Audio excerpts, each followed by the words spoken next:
Plus. बच्चों previous lecture में हमने फोटोसिंथेसिस के बारे में छोटी छोटी डिटेल्स पढ़ी थी।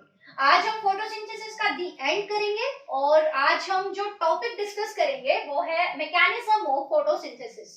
देखो हम क्योंकि एनटीएससी लेवल के लिए भी यहाँ स्टडी कर रहे हैं तो हम इसको थोड़ा ज्यादा डिटेल में पढ़ेंगे। कुछ बातें हैं जो सीबीएसई में पढ़ी वहां तक, जैसे ये स्टेप्स मैंने लिखे हैं 4, यहाँ आपका सीबीएसई कवर हो जाता है, बट उसको भी थोड़ा और डिटेल में पढ़ेंगे हम एनटीएससी के लिए। तो आप ध्यान दीजिए कि जो फोटोसिंथेसिस है उसके बारे में आपको ये तो पता है कि लाइट से हेल्प से होने वाली प्रोसेस है। इसके अंदर इनऑर्गेनिक रॉ मटेरियल्स चेंज होते हैं इनटू ऑर्गेनिक फूड, बट ये एक सिंपल प्रोसेस नहीं है जैसे कि आपको अपीयर हो रही है। ये कॉम्प्लेक्स प्रोसेस है और ये भी बहुत सारे स्टेप्स में होती है। तो यहाँ पे मैंने 4 स्टेप्स लिखे हैं फोटोसिंथेसिस के, इसको सिंप्लीफाई करने के लिए। और वो स्टेप्स क्या क्या है? First step is absorption of light energy. Mean सबसे पहला काम क्या होगा? लाइट एनर्जी को एब्जॉर्ब करेंगे प्लांट्स, और ये काम करने के लिए, लाइट एनर्जी को एब्जॉर्ब करने के लिए प्लांट्स हैव पिगमेंट्स जैसे क्लोरोफिल। ओके, तो पिगमेंट्स की हेल्प से लाइट एनर्जी को एब्जॉर्ब किया जाएगा, फिर उस लाइट एनर्जी को कन्वर्ट किया जाएगा इनटू केमिकल एनर्जी। तो ये काम क्लोरोप्लास्ट के अंदर होगा। देखो ये काम हम यहाँ पे थोड़ा सा डिटेल ले लेते हैं थोड़ी सी, कि ये काम करने के लिए प्लांट्स के पास क्या प्रेजेंट है? पिगमेंट्स, और मेजर जो पिगमेंट है जिसका प्राइमरी रोल है दैट इज क्लोरोफिल। दूसरा स्टेप है conversion of light energy into chemical energy. ये काम कहाँ होगा? क्लोरोप्लास्ट में। क्लोरोप्लास्ट का स्ट्रक्चर हम डिस्कस कर चुके हैं ऑलरेडी। अगर आपने ये नहीं पढ़ा है तो आप अपने ये प्रीवियस जो वीडियोस हैं उनको देखिए, वहां पे मैंने पढ़ाया हुआ है। नेक्स्ट जो स्टेप है वो है वाटर का टूटना, और वाटर जब टूटेगा तो उस प्रोसेस में ऑक्सीजन रिलीज होगी। तो लाइट की फोटो मींस लाइट की हेल्प से वाटर का टूटना इज फोटोलाइसिस। और इस स्टेप को आप कैसे लिख सकते हो? जैसे मैंने लिया 2 मॉलिक्यूल्स ऑफ वाटर, ठीक है।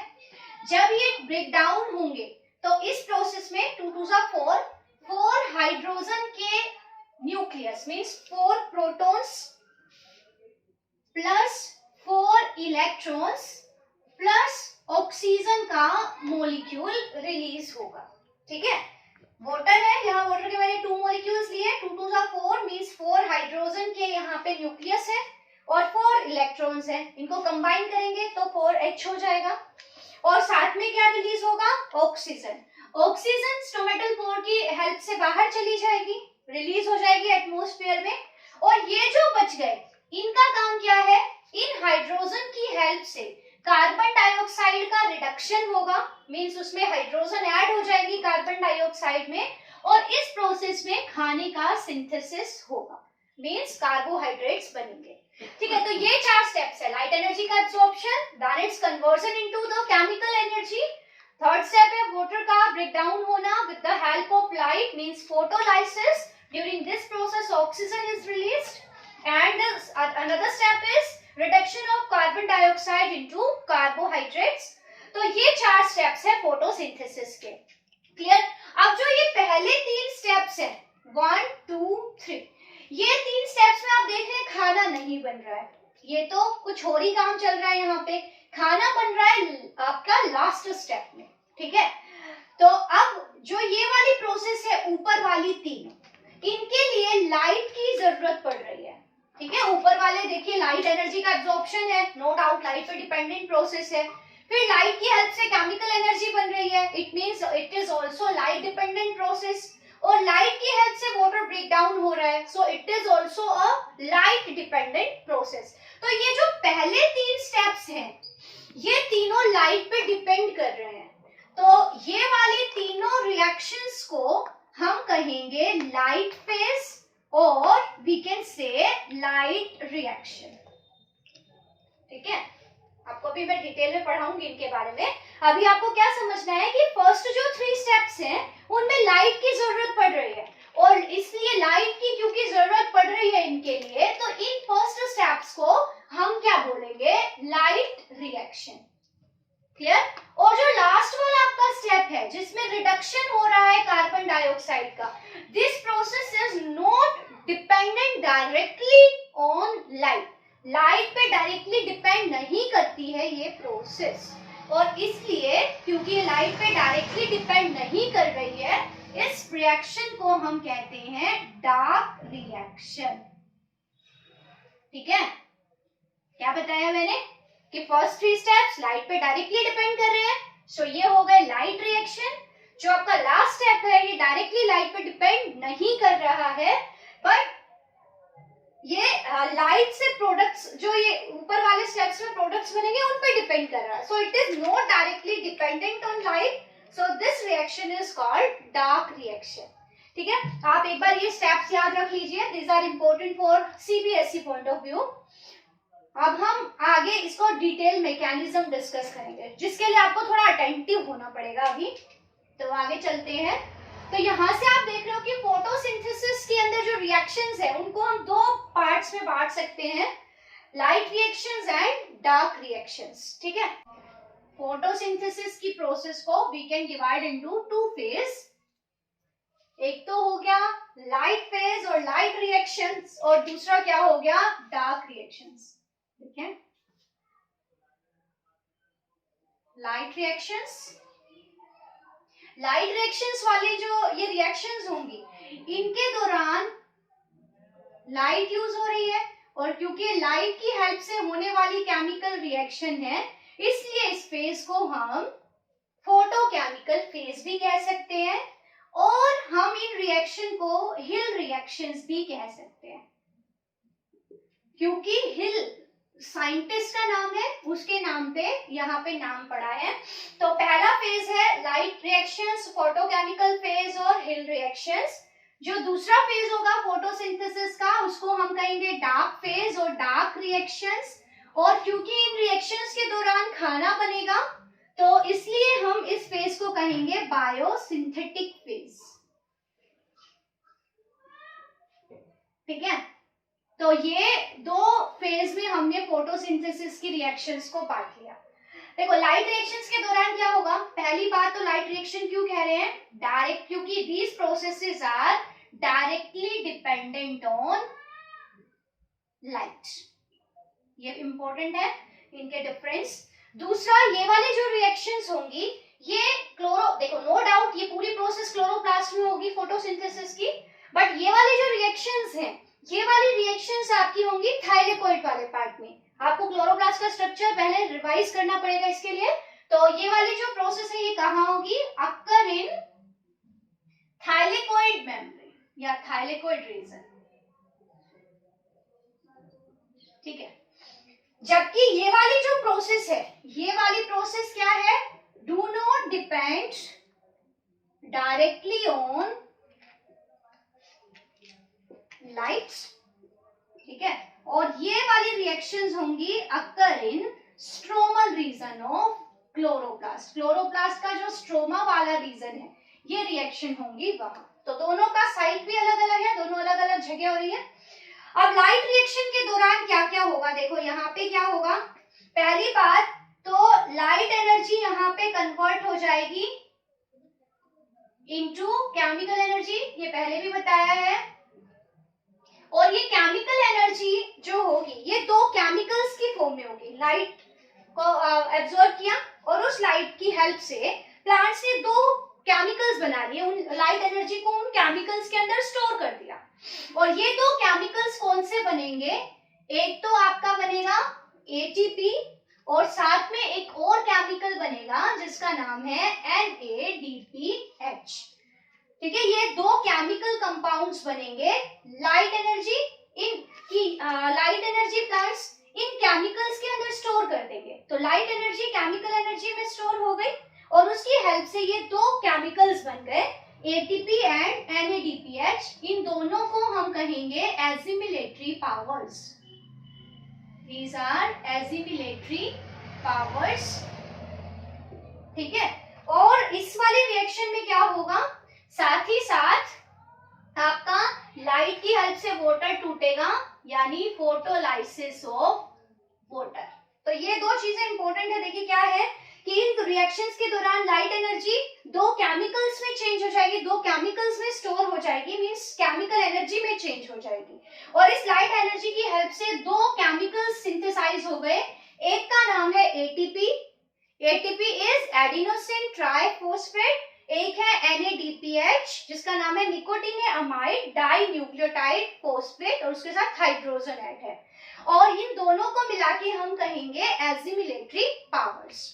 और साथ ही साथ वाटर का ब्रेकडाउन होगा, वाटर का ब्रेकडाउन होगा तो इसमें मैंने बताया आपको रिएक्शन अभी लिखी थी मैंने, 2 मॉलिक्यूल्स ऑफ वाटर में यहाँ लिखूं तो 4 न्यूक्लियस बन जाएंगे, 4 इलेक्ट्रॉन्स रिलीज होंगे और ऑक्सीजन गैस रिलीज होगी।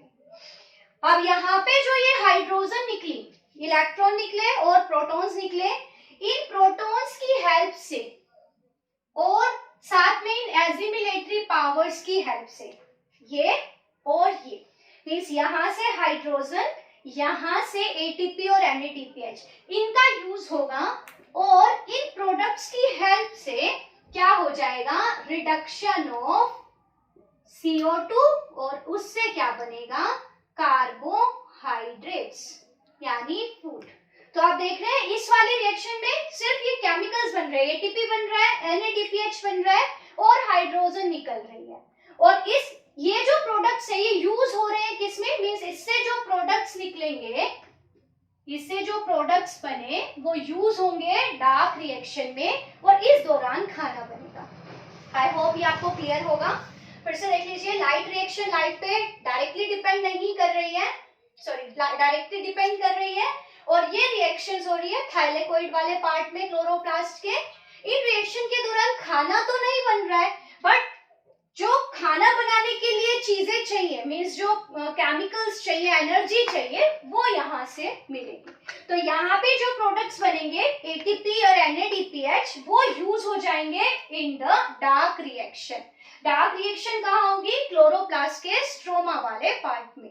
ठीक है, यहाँ से इतना क्लियर है। आगे चलते हैं। अब अगर मैं इनको डायग्राम से समझाऊं आपको तो डायग्रामेटिकली क्या होगा, तो मैं बनाती हूँ क्लोरोप्लास्ट, पूरा नहीं बनाएंगे हम यहाँ, मैं आपको सिर्फ समझाने के लिए बना रही हूँ। ये आपका क्लोरोप्लास्ट है, आपको पता है chloroplast is a double membrane bound, यहाँ पे इसके ये 2 मेम्ब्रेन मैंने दिखा दिए हैं। ठीक है, यहाँ पे मैंने बनाया थाइलेकोइड वाला पार्ट, ये थाइलेकोइड एक के ऊपर एक अरेंज हो गए, ये ग्रेनम बन गया।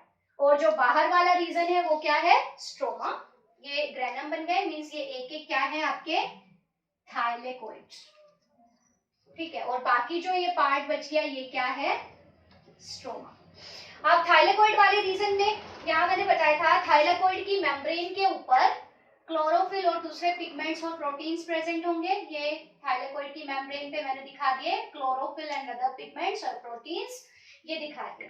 अब क्या होगा, लाइट आई, लाइट एनर्जी को एब्जॉर्ब किया, ये यहाँ पे मैंने दिखा दिया लाइट गिरते हुए। तो जो ये पिगमेंट है थाइलेकोइड की मेम्ब्रेन पे लाइट को एब्जॉर्ब कर लेंगे। साथ में क्या होगा, वाटर का ब्रेकडाउन होगा, वाटर का ब्रेकडाउन होगा और उससे निकलेंगे हाइड्रोजन, इलेक्ट्रॉन्स, यहाँ मैंने 2 मॉलिक्यूल्स दिखाए हैं और साथ में निकलेगी ऑक्सीजन। ठीक है, ये ऑक्सीजन तो रिलीज हो जाएगी, अब हमारे पास बच गए हाइड्रोजन एंड इलेक्ट्रॉन्स। साथ ही साथ क्या होगा, लाइट की हेल्प से 2 केमिकल्स बनेंगे। जो क्या सेल के पास पहले था ADP, आपको पता है ADP is adenosine dinucleotide, adenosine dinucleotide phosphate, और इसके साथ एक फॉस्फेट और ऐड हो जाए, और ऐसा करने के लिए चाहती है सेल को एनर्जी, और ये ट्राइफॉस्फेट में चेंज हो गया। 2 फॉस्फेट ऑलरेडी थे एडिनोसिन के पास, ये 2 फॉस्फेट थे, एक फॉस्फेट और ऐड हो गया तो ये क्या बन गया, ट्राइफॉस्फेट। ठीक है, तो इसको एनर्जी चाहिए, वो एनर्जी लाइट से आ रही है, तो ADP और फॉस्फेट जुड़ जाएंगे और क्या रिलीज हो गया, ATP, मतलब ATP में चेंज हो गया। साथ ही साथ सेल के पास एक और केमिकल था जिसका नाम है NADP, देखो NADP पॉजिटिव। अभी इसके पास हाइड्रोजन नहीं है, तो जब ये हाइड्रोजन लेगा, यहाँ पे मैं दिखाऊं, ये हाइड्रोजन लेगा का न्यूक्लियस और इसने 2 इलेक्ट्रॉन लिए और ये चेंज हो जाएगा किसमें, NADPH में। हाइड्रोजन इसके अंदर ऐड हो गया। ये हाइड्रोजन कौन सा है, यहां से जो आया है। तो इस हाइड्रोजन की हेल्प से क्या हो गया, NADP positive plus these hydrogen and these electrons, और ये इसको किसमें चेंज कर देंगे, NADPH में। तो ये 2 केमिकल बन गए हमारे पास, ATP और NADPH, और इनके लिए एनर्जी आई लाइट से, तो लाइट एनर्जी चेंज हो गई ATP एंड NADPH में। ठीक है, ऑक्सीजन रिलीज हो चुकी, इलेक्ट्रॉन्स निकल चुके, हाइड्रोजन निकल चुकी और ये 2 केमिकल बन गए। अब इन 2 केमिकल की हेल्प से खाना बनेगा स्ट्रोमा वाले पार्ट में, तो ये यूज हो जाएंगे स्ट्रोमा में। और देखिए इसको अभी हम थोड़ा और डिटेल में पढ़ेंगे। खाना बनेगा और खाना बनाने के लिए प्लांट के अंदर डिफरेंट रिएक्शंस होंगी और उन रिएक्शंस को हम कहते हैं कैल्विन साइकिल। ठीक है, खाना बनेगा एक साइकिल से, साइक्लिक पाथवे है, मतलब जो केमिकल यूज होगा लास्ट में वो तो रीजनरेट हो जाएगा, तो साइक्लिक पाथवे है जिसको हम कैल्विन साइकिल कह रहे हैं, जो कि डिस्कवर किया था मेल्विन कैल्विन ने। तो ये जो ATP और NADPH है ये यूज होंगे और प्लांट्स के स्ट्रोमा में एक साइकिल चलेगा जिसको अभी हम थोड़ा डिटेल में पढ़ेंगे, जिसका नाम है कैल्विन साइकिल। और कैल्विन साइकिल से क्या जनरेट हो जाएगा, आपका ग्लूकोज। कुछ ग्लूकोज तो प्लांट यूज कर लेंगे एनर्जी के लिए, कुछ ग्लूकोज स्टोर हो जाएगा, और स्टोर किस फॉर्म में करेंगे प्लांट, स्टार्च की फॉर्म में, और कुछ ग्लूकोज प्लांट के दूसरे पार्ट तक चला जाएगा, एक्सपोर्ट हो जाएगा, और एक्सपोर्ट किस फॉर्म में होता है, एज सुक्रोज। मतलब ग्लूकोज जो दूसरे से लीफ में बना, तो इस ग्लूकोज की जरूरत दूसरे पार्ट्स को भी है, तो वहां तक एक्सपोर्ट हो जाएगा किस फॉर्म में, सुक्रोज की फॉर्म में, और जो स्टोर होना है वो किस फॉर्म में स्टोर हो जाएगा, स्टार्च की फॉर्म में। तो ये जो साइकिल है कैल्विन साइकिल, ये लाइट पे डिपेंड नहीं कर रहा है, और इसके दौरान ADP और फॉस्फेट वापस से टूट गए, बन गए, और NADP पॉजिटिव वापस से जनरेट हो गया, फिर ये दोबारा यूज होंगे और फिर ATP, मतलब ये पूरा रिवर्सिबल है। ATP बना, ATP टूटेगा तो ADP और फॉस्फेट अलग हो जाएंगे, इसमें से जब हाइड्रोजन निकल जाएगा तो वापस इसमें चेंज हो जाएगा। तो इस तरह से ये साइकिल चलती है। ठीक है, अब हमें थोड़ा सा डिटेल में पढ़ना है कैल्विन साइकिल, जो हम अपने नेक्स्ट वीडियो में पढ़ते हैं, क्योंकि इतना आप इसको जरूर से जरूर रिवाइज कीजिए। अभी नेक्स्ट वीडियो के लिए हम अभी डिस्कस करेंगे कैल्विन साइकिल। ओके, तो आप एक बार इसको देख लीजिए। ये थायराइड है, ये स्टोमा है, so these reactions are occurring in chloroplast.